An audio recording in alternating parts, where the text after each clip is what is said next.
Welcome back. Now, the Higher Education Department has temporarily reinstated the registration of Educor. The department says this is subject to the institution's compliance with accreditation standards. About 13,000 students were left hanging after the private education provider's registration was revoked due to non-compliance. I'm now joined by Asive Dlanjwa from the South African Union of Students. Asive, thank you so much for joining us this evening. Your reaction to the news that the Educor's reinstatement will be reinstated temporarily? Good evening, Masa, to your viewers and your listeners. We are receiving this news with a level of cautious optimism. It's cautious in the sense that we are aware of the challenges that have plagued the Educor group to the extent to which it was almost insolvent and it was bankrupt, and it no longer had the ability to also transparently report on their finances, nor was it able to service their students. The level of optimism comes from the fact that obviously thousands of students had been left in a purgatory of some sort whilst when they had been deregistered. There were students that had been registered. There were students that were implicated. So we're optimistic, and obviously another level of optimism would come from the fact that we appreciate that there is a shortage of spaces to be able to absorb students at higher education, those that come from basic education. However, as I say, we are rather cautious in our optimism. So I think that is how we have since received the news of the minister's announcement. And one could understand your cautious optimism as well, because it wasn't only an issue of non-compliance with the Higher Education Department, but also internally there were reports that staff wasn't also paid on time, and also how the matter was dealt with. Ultimately, students also camping outside, trying to find any communication from the institutions as well, which left them really frustrated too. So have you received, as a union as well, have you received any kind of communication from this higher learning institutions that they will be able to kind of pick up their socks? No, we have not.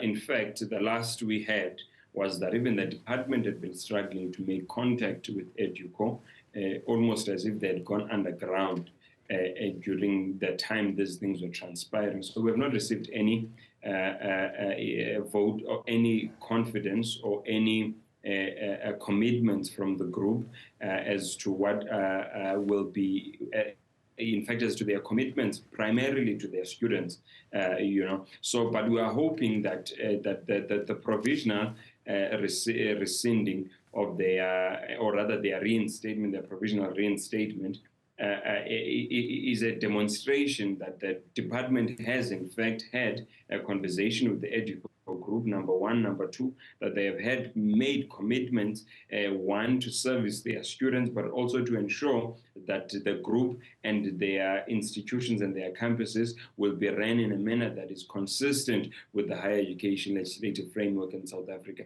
We assume, because obviously it would be rather irresponsible of the department to reinstate them without these commitments having been made.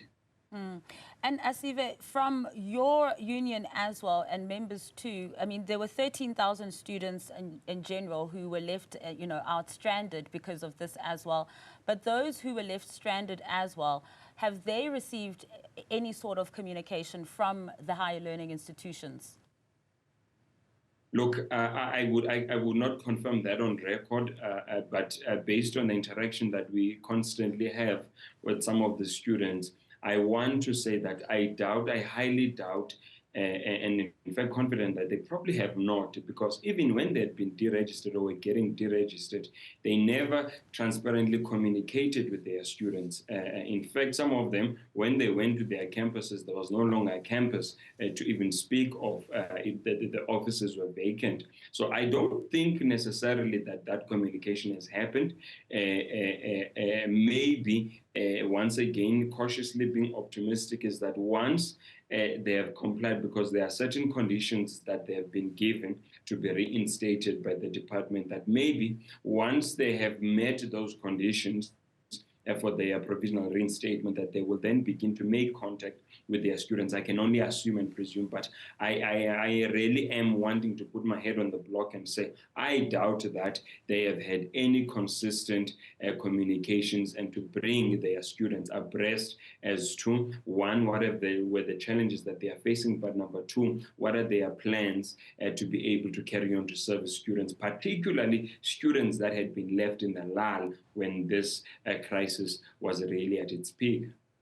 Yeah, and you mentioned the brick wall that students came across when they tried to get some sort of answers. We know of the lack of communication as well, how they went about it. But as I'm listening to you talking about, some students would go to these campuses and find that there's no longer a campus indeed. I mean, that must have been quite shocking and very scary for those students too. But also, if we fast forward to now that those institutions can reopen, how confident are students that these institutions of higher learning will be able to keep their doors open and comply with the requirements by the department? Look, I mean, we don't want to be doomsday prophets. However, we think a larger conversation needs to happen. The provisional reinstatement of the group is probably a band-aid response to a chronic condition. Because what is clear there is that there is an inability, that the institution itself is no longer possesses the ability to remain an institution. For years, they've not been able to produce financial statements, and I don't think really that they are now suddenly going to be able to produce financial statements monthly as the minister requires, and all the information that the minister has required, including registration data. So what's the point that I'm making is that what confidence do students have that these problems will not carry on to persist post the reinstatement?